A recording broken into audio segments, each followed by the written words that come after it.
June 10th, 1944, Oradour-sur-Glane. 643 people die in 4 hours as SS troops lock families in a church and set it ablaze. Children scream from burning windows. Machine guns cut down men in barns. The village becomes ash and silence. But what happens to the soldiers who pulled the triggers? Where do mass murderers go when the war ends? How do you hunt men who disappear into crowds of millions? The 2nd SS Panzer Division. Das Reich moves north toward Normandy when resistance fighters ambush their convoy. Heinrich Lammerding commands 15,000 battle-hardened troops with tanks, artillery, and orders to crush any opposition. The division has burned villages across Russia and Yugoslavia. France becomes their next laboratory for terror. Village by village, they perfect the art of collective punishment. The attack begins at 2 in the afternoon. Major Adolf Diekmann leads 120 soldiers into the market square. They separate 643 residents by gender. Women and children march to the church. Men enter 6 barns and sheds. Soldiers position machine guns at every exit. The plan is simple and rehearsed. Diekmann orders incendiary grenades thrown into the church at 3:15. Flames consume wooden pews and religious artifacts. Mothers hold babies against smoke and heat.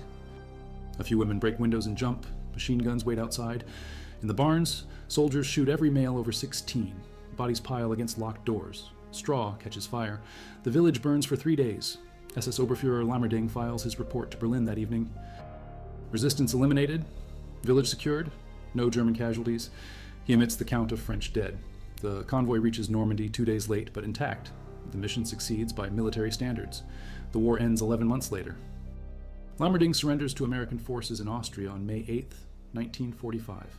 Diekmann dies in Normandy 6 weeks after Oradour, killed by Allied artillery near Tilly-sur-Seulles.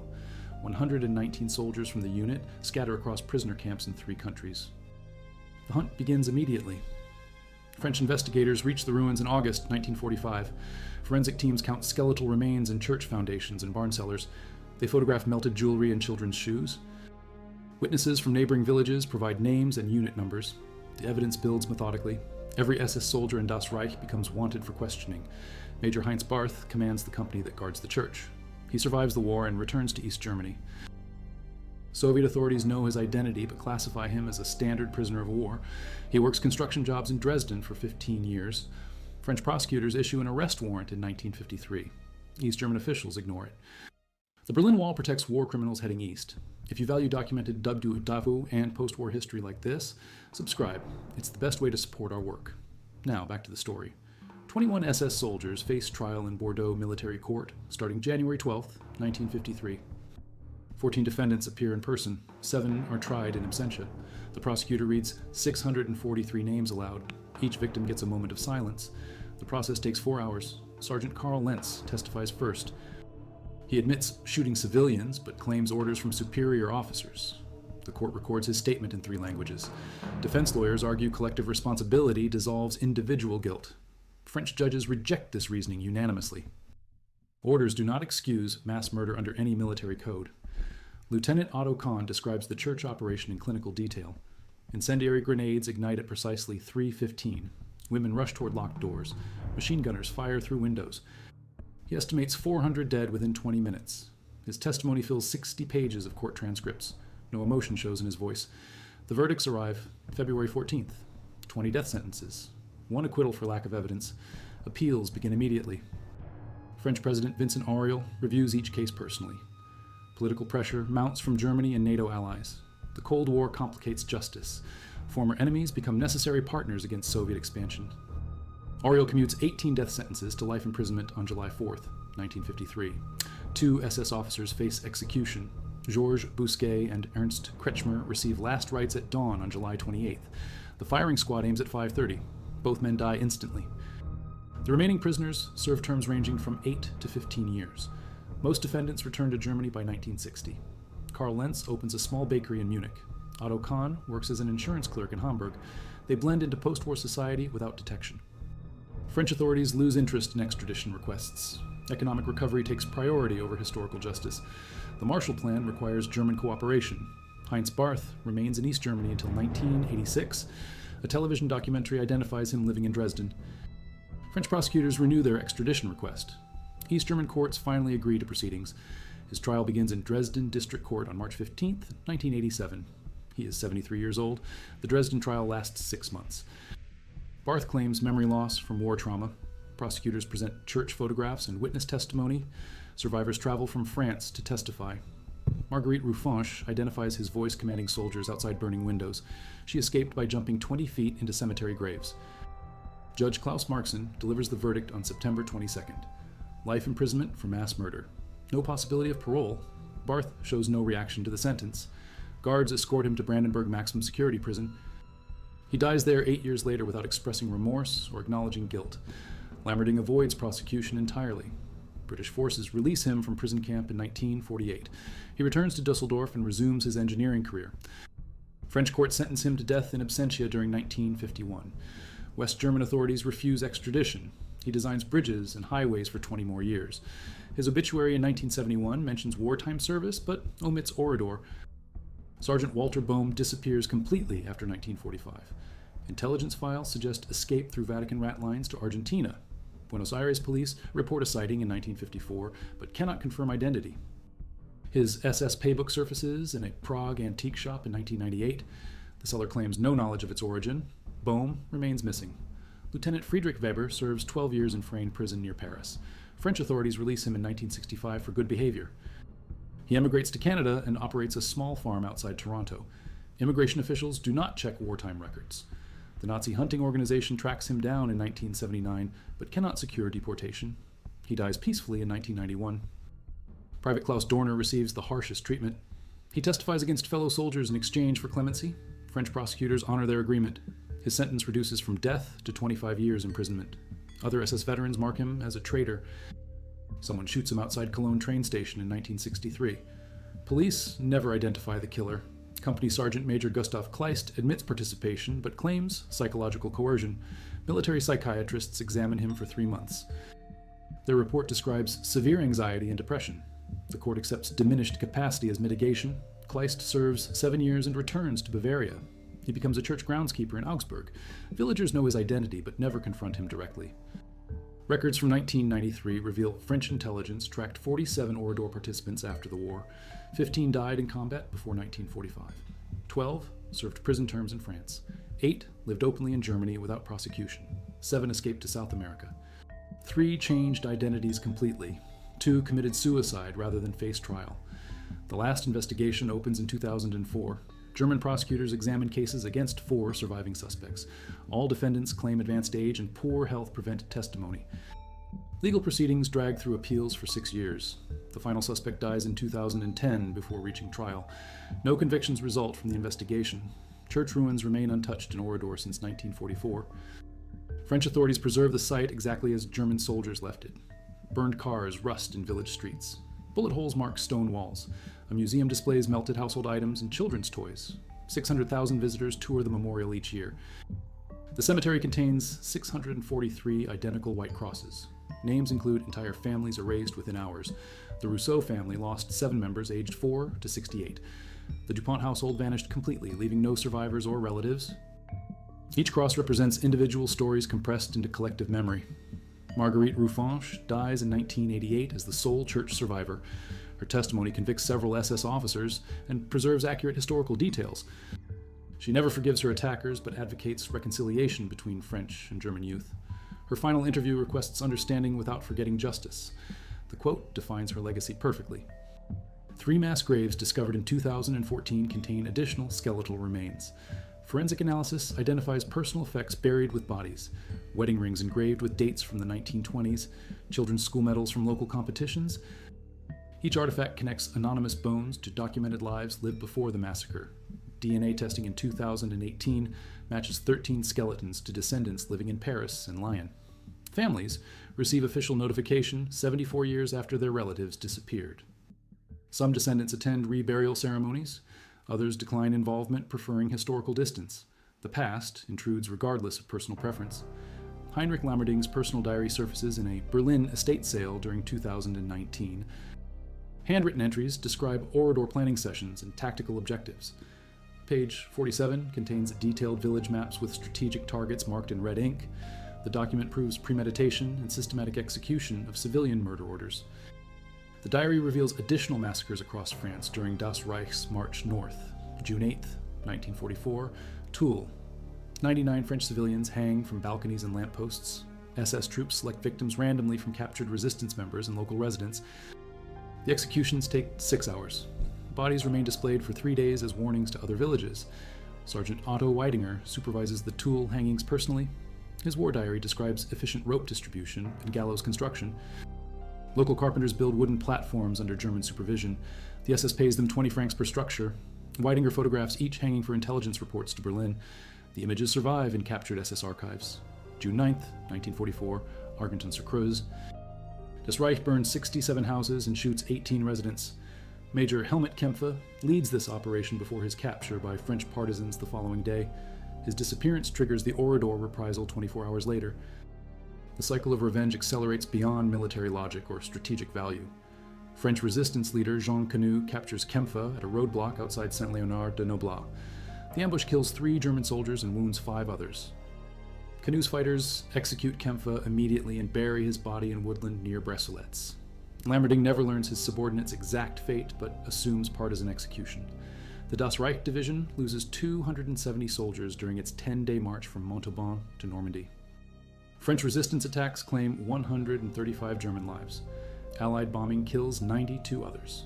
Traffic accidents and mechanical failures account for remaining casualties. The unit reaches Saint-Lô combat ready, but significantly weakened. American interrogators question captured Das Reich personnel starting July 15, 1944. Technical Sergeant Robert Hayes conducts interviews at temporary facilities near Cherbourg. Prisoners provide tactical information about German defensive positions. Few mention civilian massacres voluntarily. Direct questioning produces limited admissions and frequent denials. Private Hans Müller from 3rd Company describes church operations at Oradour during interrogation session 17. He claims orders from Lieutenant Otto Kahn to throw incendiary devices through windows. The explosion ignites wooden benches and religious artifacts within seconds. Women scream for approximately 10 minutes before smoke overwhelms their voices. Müller estimates 400 women and children die in the church. His platoon shoots escaping survivors at cemetery walls. Machine gunners fire 7,000 rounds during the 4-hour operation. Ammunition resupply arrives from divisional stores twice during the afternoon. The logistics require careful planning and coordination between multiple units. Counterintelligence Corps agent Captain James Morrison compiles the first comprehensive list of Oradour participants in August 1944. His investigation identifies 143 SS soldiers by name and rank. The document includes photographs when available and unit assignments within Das Reich Division.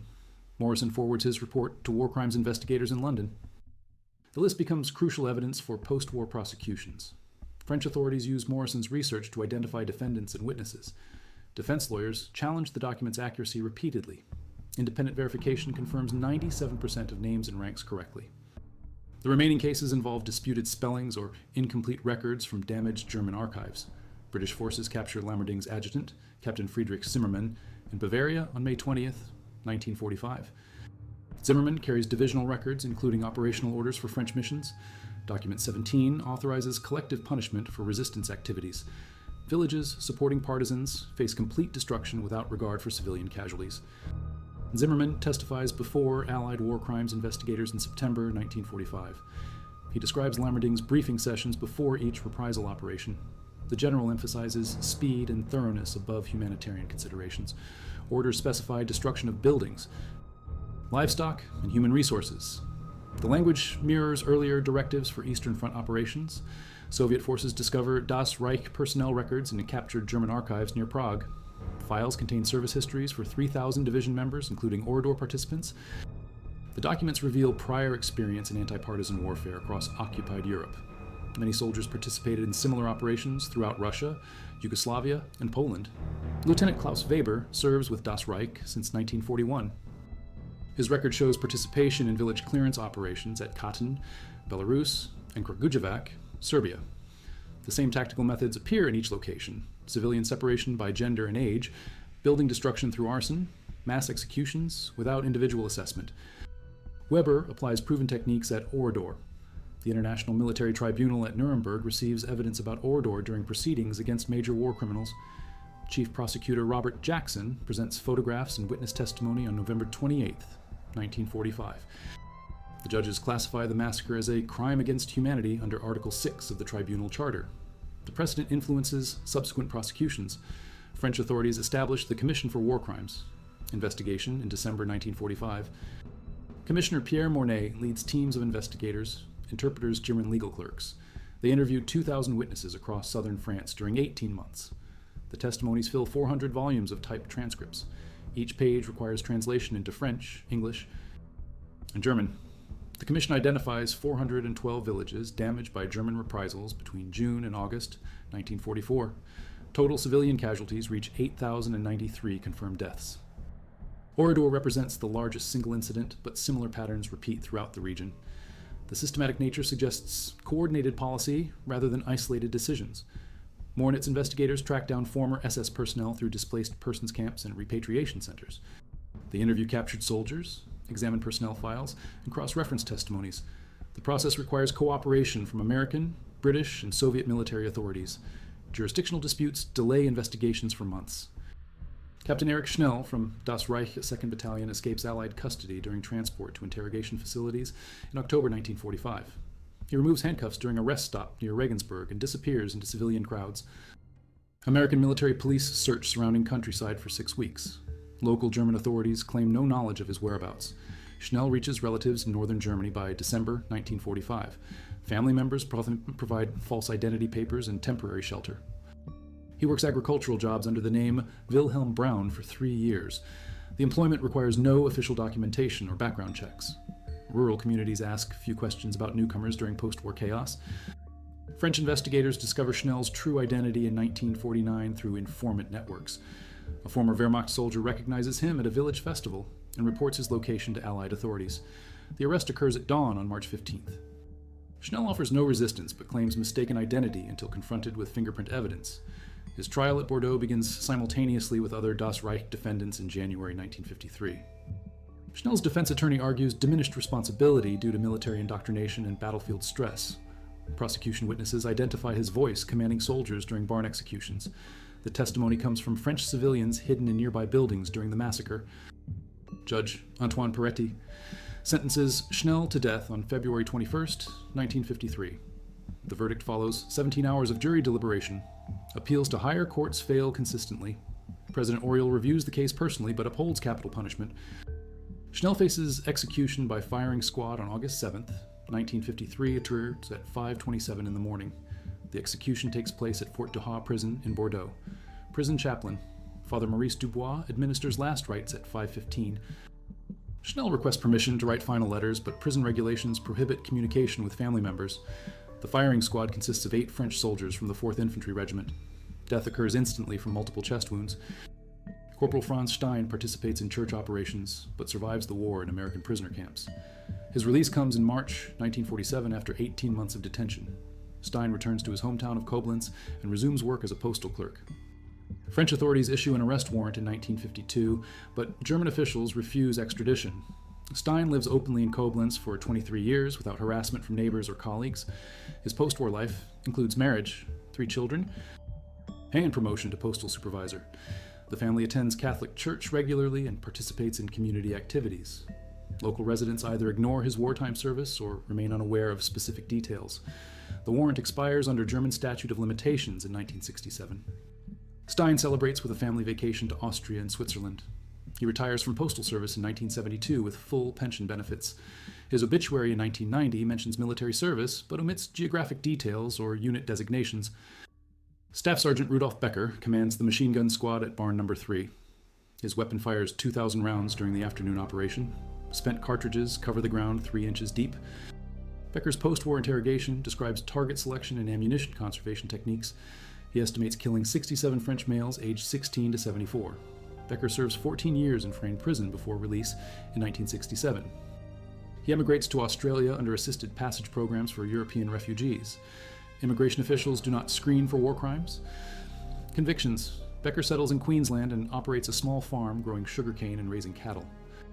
Australian authorities learn his identity in 1979 through French diplomatic channels. Local police arrest Becker at his farmhouse on September 12th. He fights extradition through Australian courts for 6 years. Legal fees consume his life savings and forced property sales. The stress triggers heart problems requiring hospitalization. The extradition succeeds in 1985. French authorities transport Becker to Paris for additional questioning about Das Reich operations. His testimony provides new details about command structure and operational planning. Investigators use his information to locate other suspects living in South America and Canada. Becker dies in a French hospital in 1987 while awaiting trial. The medical cause lists cardiac arrest complicated by pneumonia. His body returns to Australia for burial in a Brisbane cemetery. The gravestone contains no military references or dates of service. His widow remarries and changes her surname to avoid continued attention. Private Wolfgang Lang drives an ammunition truck during Oradour operations. His vehicle carries grenades, rifle cartridges, and flamethrower fuel. Lang delivers supplies directly to soldiers operating around the church in Barnes. He witnesses the entire massacre, but claims non-combatant status during post-war proceedings. The Bordeaux court rejects his defense of limited participation. Judges determined that logistic support enables combat operations equally with direct shooting.